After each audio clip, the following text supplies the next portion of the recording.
La gloire soit rendue à notre Dieu, notre Père. Nous célébrons vraiment son Saint-Nom parce qu'il est celui-là qui veille sur notre âme et qui nous préserve contre toute activité de l'ennemi qui nous donne d'aller de victoire en victoire. Sa parole dit ceci: Je suis l'Éternel, votre Dieu, qui vous a fait sortir du pays d'Égypte, qui vous a tiré de la servitude. J'ai brisé les liens de votre joug et je vous ai fait marcher la tête levée. Alléluia. Dieu nous fait marcher la tête levée et je crois que comme sa parole nous le dit, lui qui nous a délivrés des œuvres des ténèbres, il ne permettra pas que nous ayons la tête basse. Il va toujours permettre que nous ayons la tête levée dans la victoire et dans le triomphe. Et c'est pour cela nous sommes encore là ce matin pour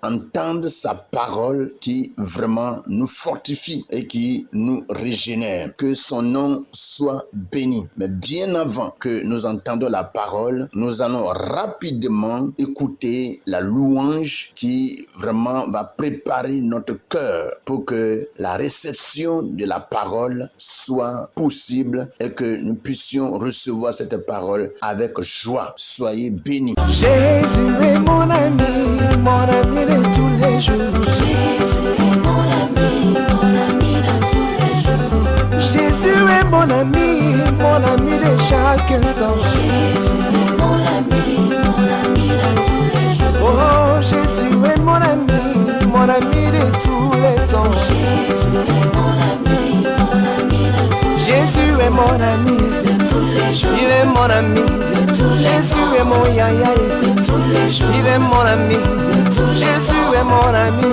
de tous les jours. Il est mon ami de tous les temps. Quand les diables m'attaquent, il est là pour me défendre. Quand les diables m'attaquent, il est là pour me défendre. Quand les diables m'attaquent, il est là pour me défendre. Quand les diables m'attaquent, il est là pour me défendre. Oh Dieu créateur, tu es digne des louanges. Dieu créateur, tu es digne des louanges. Oh Dieu créateur, tu es digne des louanges. Dieu créateur, tu es digne des louanges. De la pauvreté, il m'amène à la richesse. De la pauvreté, il m'amène à la richesse. De la pauvreté, il m'amène à la richesse. De la pauvreté, il m'amène à la richesse. Oh roi des nations, l'or et l'argent t'appartiennent. Roi des nations, l'or et l'argent t'appartiennent. Oh roi des nations, l'or et l'argent t'appartiennent. Roi des nations, l'or et l'argent t'appartiennent. Oh loué, loué, loué, loué, loué, loué, ah, loué, loué, loué Jésus, loué, loué, loué, loué, loué le roi, loué.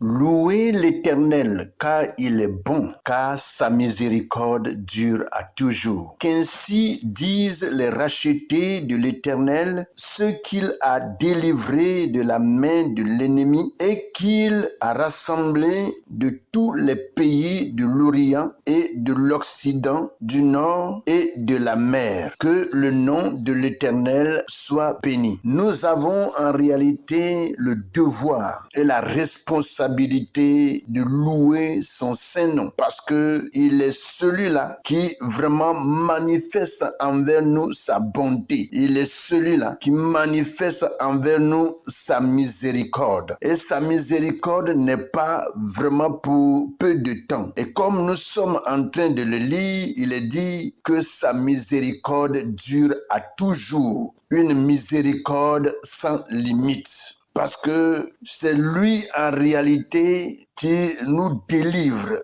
C'est lui qui nous rachète. C'est lui qui nous enlève de la main de l'ennemi qui a toujours cherché à nous détruire et à nous nuire. C'est lui qui nous rassemble de tous les contrées, de tous les pays, de toutes les nations et qui fait de nous une seule famille. À lui seul la gloire, la puissance et l'élévation. Que le nom de l'Éternel soit béni, parce que il fait de nous ses enfants et nous bénéficions chaque jour de sa grâce, de sa puissance et de son autorité. Que le nom de l'Éternel soit béni dans le nom puissant de Jésus. Voici, il a été celui-là qui a porté les regards sur chacun d'entre nous et qui nous donne d'être debout encore ce matin pour contempler sa gloire. Et c'est pour cela, nous allons profiter de cette grâce pour encore écouter sa parole. Sa parole qui est une lampe à nos pieds et une lumière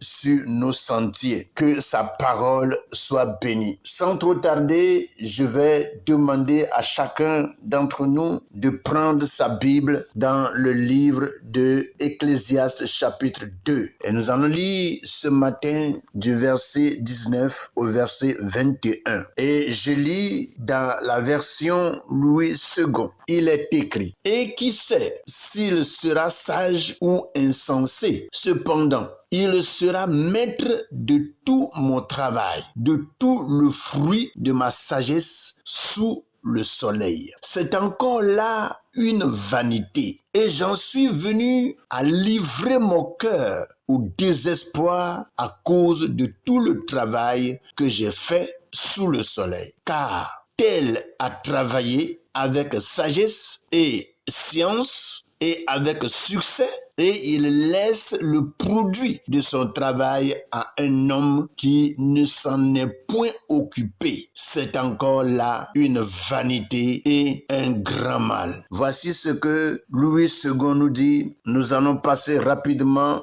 à la lecture du même passage dans le français courant, et Dieu va encore plus nous éclairer ce passage dans cette version. Je vais lire à partir du verset 19. Il est écrit: « Se comportera-t-il en homme sage ou sot? Qui peut le savoir? Pourtant, il disposera de tout ce que j'aurai acquis ici-bas par mon travail et ma sagesse, encore de la fumée sans lendemain. Alors, l'idée que j'avais tant travaillé ici-bas m'a conduit au bord du désespoir. Un être humain travaille avec sagesse, compétence et succès, et voilà qu'il doit abandonner ses réalisations à quelqu'un qui n'y a pas travaillé. C'est de la fumée sans lendemain. Une grande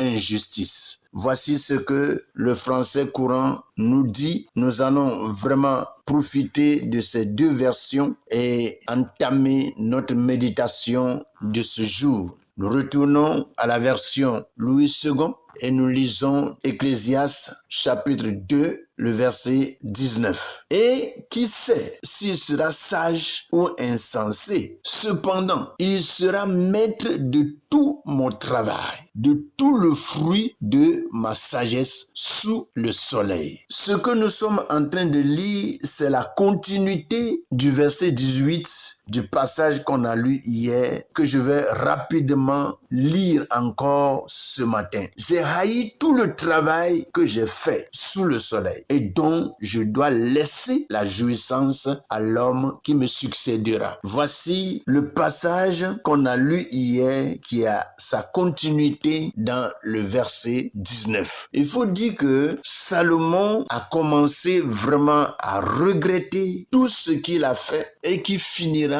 vraiment pour quelqu'un d'autre. Il regrette parce que tout son travail sera pour quelqu'un d'autre.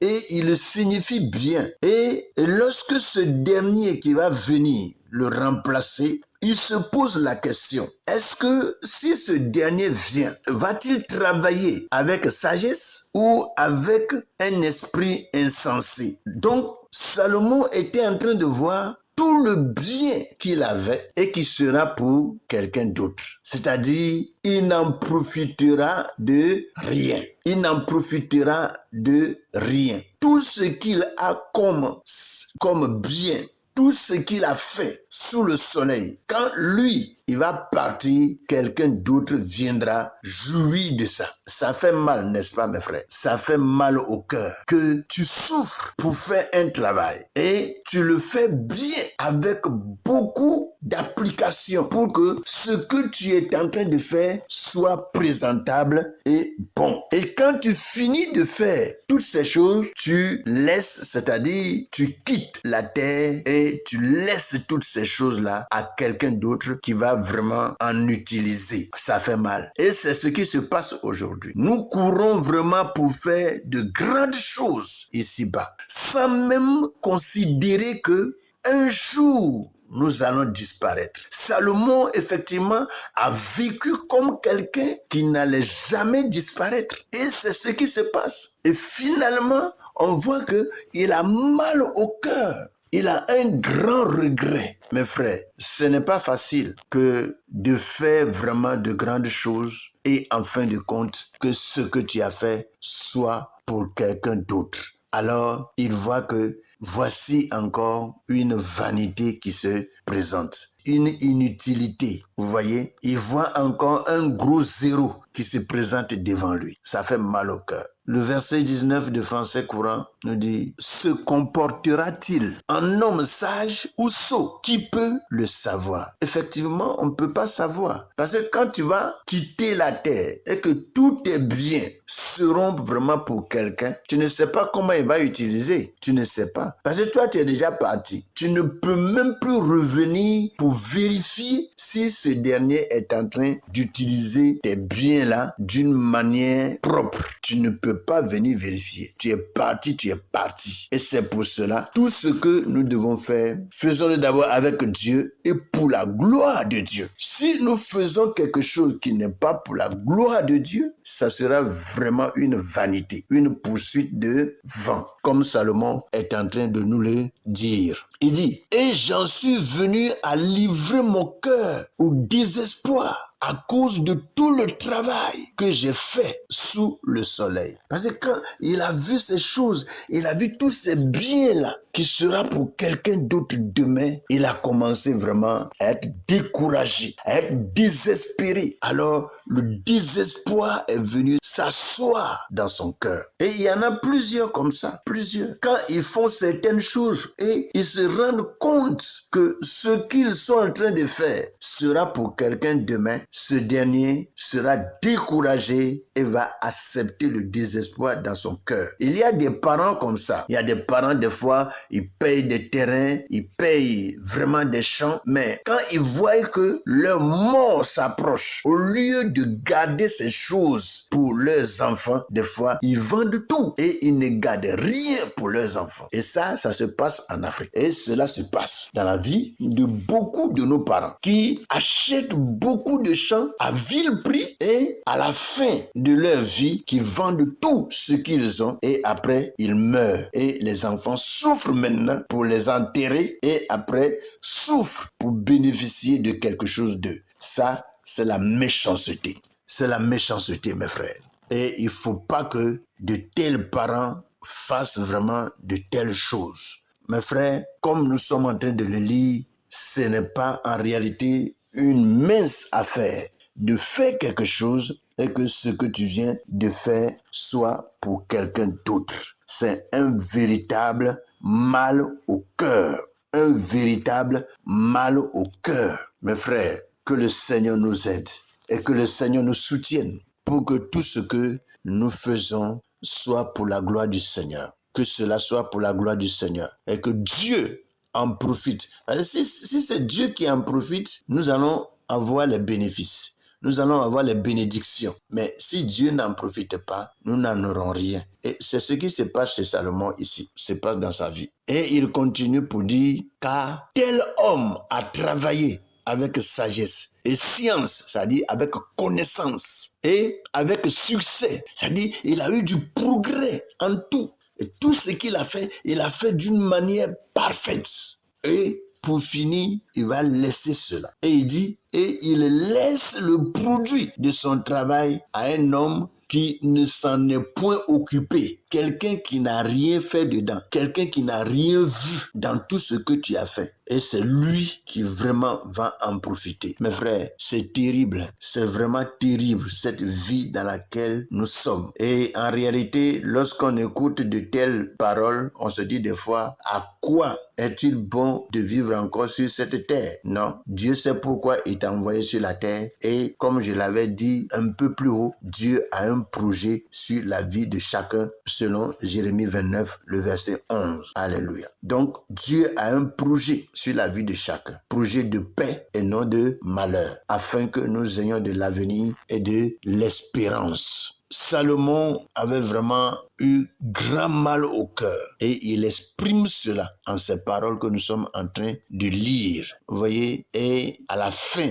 de cette phrase, il dit, c'est encore là une vanité, un grand mal, une vanité, un grand mal. Donc, il a tellement mal au cœur qu'il exprime cela. Il dit au français courant, le verset 21, il dit, un être humain travaille avec sagesse, compétence et succès. Et voilà qu'il doit abandonner ses réalisations à quelqu'un qui n'y a pas travaillé. Il dit, c'est de la fumée sans lendemain, une grande injustice. Mes frères, pour nous, on voit ça comme grande injustice. Mais Dieu sait pourquoi il a fait les choses comme ça. Seulement, sachons utiliser la sagesse que Dieu nous donne et nous n'aurons pas à regretter plus tard. Soyez bénis au nom puissant de Jésus-Christ. Passez une bonne et merveilleuse méditation avec le Seigneur. Je vous souhaite un bon début de mois de juin. Que ce début soit vraiment florissant pour tout un chacun et que de grandes bénédictions soient le partage de chacun au nom puissant de Jésus. Amen.